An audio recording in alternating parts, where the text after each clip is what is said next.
क्रोध में मनुष्य जो करता है उसका पछतावा या दुख उसे बाद में समझ आता है। एक बार की बात है, गौतम बुद्ध अपने शिष्यों के साथ बैठकर उन्हें कुछ समझा रहे थे।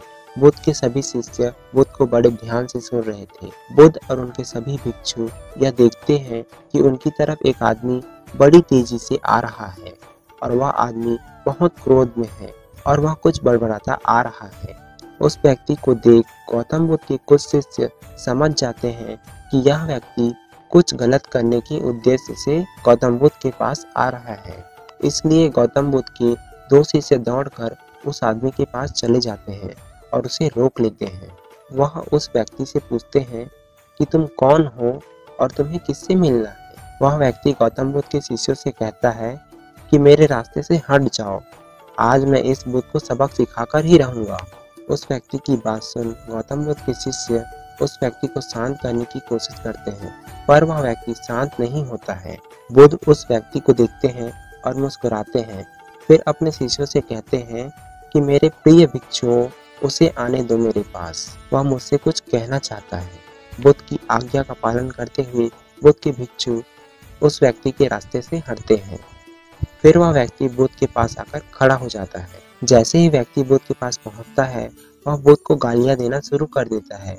बुद्ध उस व्यक्ति की गालियां सुनते रहते हैं, परंतु उसे कोई भी उत्तर नहीं देते। बहुत देर तक बुद्ध को गाली देने के बाद वह व्यक्ति अपने मन में सोचता है कि मेरी गालियों का तो बुद्ध पर कोई भी असर नहीं हो रहा है।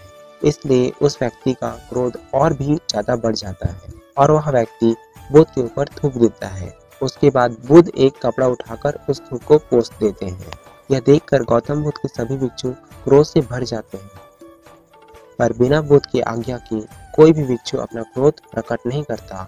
वह व्यक्ति दोबारा से बुद्ध के ऊपर थूकता है और बुद्ध दोबारा से कपड़े उठाते हैं और उस थूक को साफ कर लेते हैं। फिर बुद्ध मुस्कुराकर उस व्यक्ति से कहते हैं कि मित्र, तुम कुछ और कहना चाहते हो। जैसे ही वह व्यक्ति बुद्ध का यह प्रश्न सुनता है, वह व्यक्ति भीतर तक खिल जाता है। फिर वह व्यक्ति बुद्ध को कोई भी उत्तर नहीं दे पाता और तुरंत वहां से चला जाता है।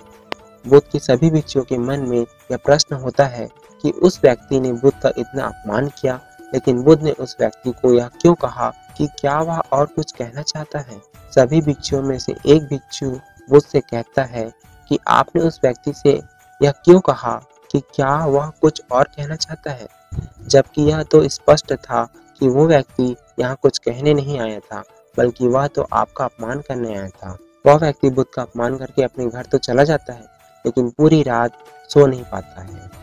उसके मन में सिर्फ यही प्रश्न घूमता रहता है कि मैंने बुद्ध का अपमान किया, उन्हें गालियां भी दी, फिर भी उन्होंने मुझसे यह क्यों पूछा कि क्या मैं और कुछ कहना चाहता हूँ, जबकि मैं वहाँ कुछ कहने नहीं बल्कि उनका अपमान करने गया हुआ था। अगले दिन वह व्यक्ति सुबह सुबह जल्दी उठकर बुद्ध के पास चला जाता है और उनके चरणों में लेट जाता है।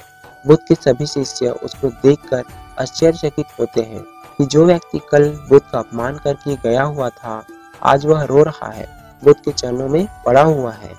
बुद्ध उस व्यक्ति को उठाते हैं और उस व्यक्ति से कहते हैं कि मित्र, क्या तुम कुछ और कहना चाहते हो।